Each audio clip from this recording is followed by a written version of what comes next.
Ho, ho, ho! Estamos aqui em mais um vídeo e hoje eu vou contar pra vocês um pouquinho da minha história sobre como eu aprendi japonês. Então fiquem aí e vamos embora pro vídeo. Antes da gente começar, já sabe, né? Curta o vídeo aqui, já comenta, já manda assim pros seus amiguinhos, não esquece de dar like, de se inscrever no canal, ativar o sininho, que a gente tá agora maratonando, colocando aqui vários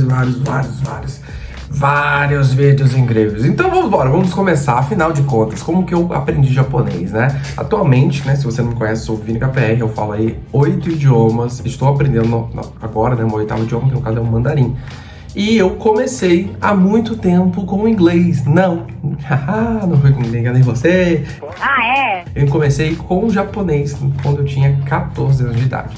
E tudo isso começou por quê? Bom, eu sempre gostei da cultura oriental como um todo, sempre amei Kung Fu, China, sushi, Japão, animes, sempre adorei tudo isso, né?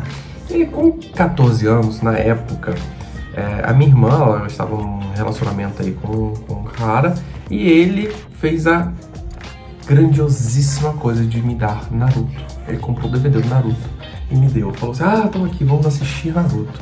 E eu comecei a assistir Naruto. E aí eu fui ficando encantado com Naruto, né? Gostava muito de Naruto.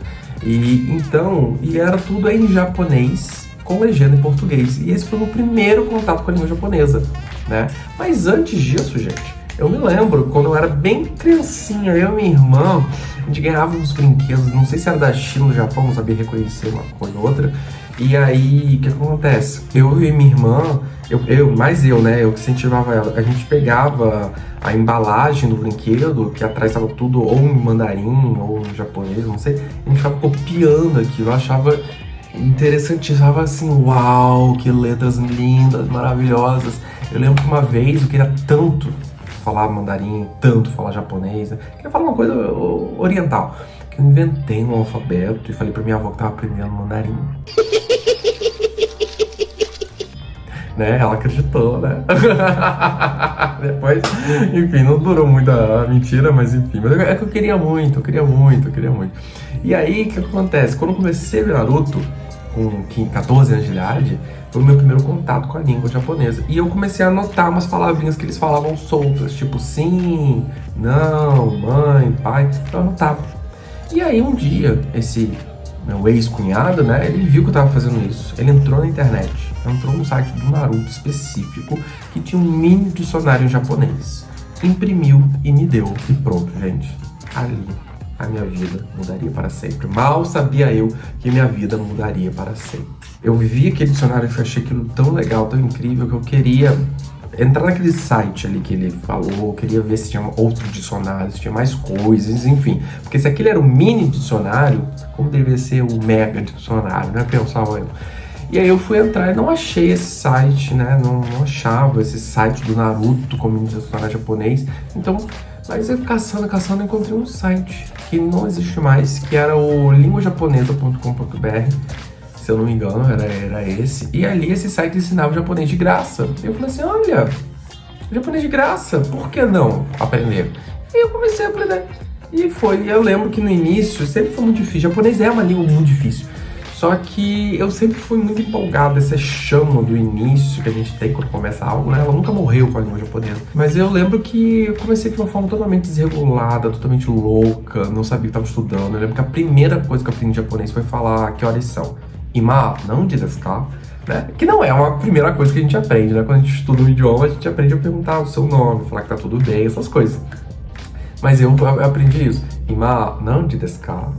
Então eu aprendi as horas primeiro, né?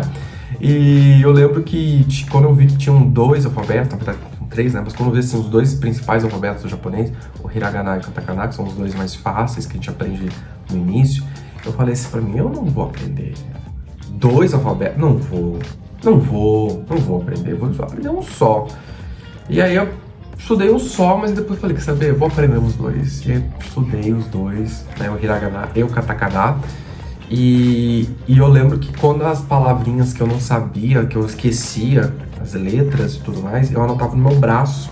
Pegava uma caneta mesmo, tipo, caneta, como a gente tem aqui, ó, uma caneta, e anotava, escrevia assim, ó, no pulso, ó, dessa forma, e ia pra escola, assim mesmo, né? Eu tinha 14 anos, conforme eu disse, e aí o pessoal achava na escola que aquilo era magia negra, eu estava fazendo alguma coisa errada.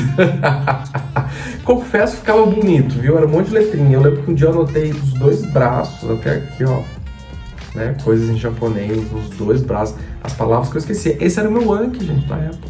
Esse era o meu Anki. E falando em Anki, eu tenho aqui realmente o meu Anki da época, ó. Esse caderninho aqui que eu tenho ele desde muito tempo. Nem lembro quando é que é, mas era o caderninho que eu usava aqui para anotar minhas palavrinhas em japonês. Olha só que legal, ó. Não sei se a câmera é focal ou não, mas aqui, ó, você vê que ele é, ó, cheio, ó, notado. Aí você aí não querendo fazer seu Anki, né, não querendo botar o Anki, essas coisas. Era assim que a gente revisava antigamente. Eu aprendia, anotava aqui e ficava andando com esse caderninho para cima e para baixo. Para cima e para baixo. Ó, quanta coisa, olha isso. Ó, aqui. Quanta coisa, é frase, é palavra, é tudo. Eu anotava, ficava com isso aqui pra cima e pra baixo, revisando, o tempo todo assim. E que era o que a gente tinha na época. Eu gosto aqui, ó, com relíquias. Eu lembro de eu comprar esse caderno, inclusive. E aí eu ia, era nesse site, entrava no Orkut, na época tinha uma comunidade chamada Língua Japonesa, se não me engano. E ali tinha uns fóruns e eu sempre tava perguntando um monte de coisa naquele fórum. Eu era muito chato, eu adicionava todo mundo que falava japonês, adicionava no MSN, vocês lembram do MSN? É claro! Pois é, gente, pois é. Adicionava no MSN e perguntava tudo ali. Como é que eu falo isso? Como é que eu falo aqui? Como é que eu falo isso? Como é que eu falo aqui? Baixava um monte de coisa, um monte de apostila, imprimia esse monte de apostila. Eu andava com uma bolsa, não tem foto disso, que eu não sabia que eu tava fazendo história. Não sabia. Mas eu andava com uma bolsa, assim, pra aonde quer que eu fosse, tá? Aniversário, escola, eu andava, eram 2 mochilas, né? Era minha mochila da escola normal e uma de japonês, era uma pasta, assim, cheia de apostila ali dentro. E ali tinha tudo, assim, que eu imprimia, né? Tinha tudo, né? Porque não existia bem smartphone, assim, não tinha como ter as coisas no celular. Legal! Bem louco! Inclusive era um desafio escrever nos computadores, que às vezes aparecia um monte de quadradinho, né? Então nem tinha como escrever direito. E isso era uma outra questão também, questão da tecnologia. Porque a internet não existia também, era só a internet de escada.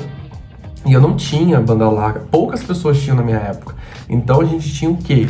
Era internet de escada. Isso quer dizer, você que nasceu aí agora, quer dizer o seguinte, que você não tinha internet, é isso que quer dizer, entendeu? E quando tinha internet era muito lenta, né? A gente só podia acessar a internet meia-noite, de meia-noite às 6 horas da manhã, porque era de graça.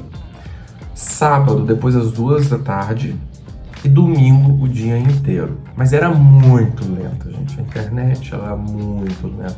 Ela demorava assim, uma vida pra carregar alguma coisa, né? Vídeo nem existia, nem tinha no YouTube, gente. YouTube nem... O que era o YouTube? Não era nada. A gente via no Google Vídeos. Olha só que loucura, era Google Vídeos. Nem tem mais isso, era Google Vídeos. Mas nem tinha como ver um vídeo, porque demorava uma eternidade. Eu lembro que um dia eu fui na casa de um primo meu, e aí fui ver um YouTube, ele tinha uma internet um pouquinho melhor, e um vídeo de 10 minutos, que era uma cena de Naruto, eu lembro disso, levou quase 1 hora pra carregar, 10 minutos. Era aquele negócio, você clicava no vídeo e deixava lá.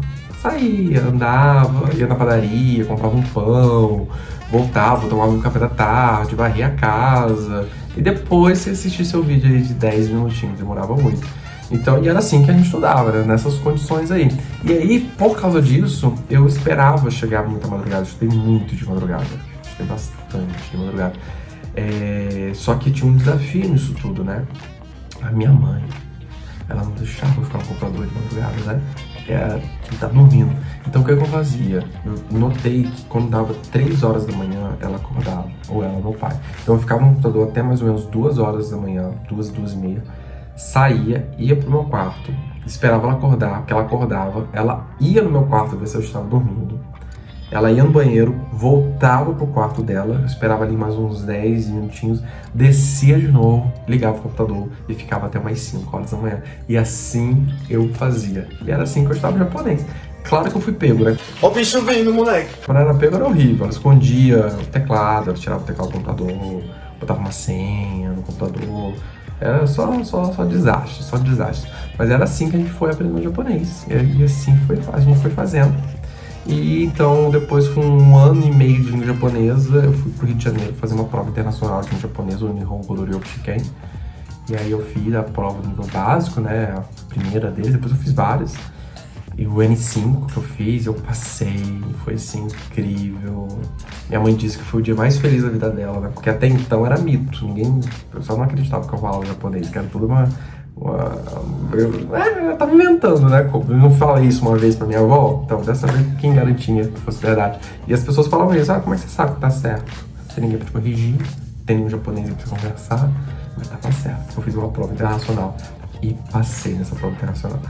Que demais! Aí depois disso, só foi crescendo, né? Como o pessoal implicava muito comigo que eu falava japonês, não falava inglês, aí eu entrei no curso de inglês, e aí eu tinha uma outra história, entrei no curso de inglês, depois foi francês, italiano, espanhol, alemão, tudo mais, e agora eu tô no mandarim aí da vida, e assim a gente vai seguindo. E é isso, pessoal. Espero que vocês tenham gostado um pouquinho aí da minha história com a língua japonesa. Tem muito mais assim pra contar, né, que são muitos anos de língua japonesa. Depois eu virei professor, e eu fui o único professor da cidade onde eu morava, né? O único ali por muitos e muitos anos naquela cidade. Depois chegou o Mizuki, que foi um japonês que morou com a minha família por 1 ano. Então eu tive esse intercambista lá em casa e tudo mais. E é isso, e assim a gente vai fazendo aí a nossa vida com as línguas. E tudo começou, vejam só, com esse ex-namorado da minha irmã, que me deu o mini dicionário japonês. Por causa do Naruto.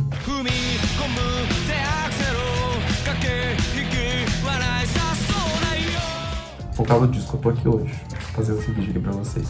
O mundo é doido, né? Eu gosto de pensar, o que eu estaria fazendo se eu não tivesse começado nos idiomas? Jamais saberemos.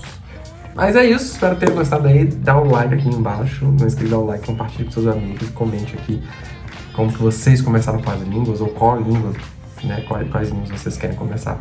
E espero que a gente se veja aí no próximo vídeo. Foi incrível. E até a próxima. Tchau!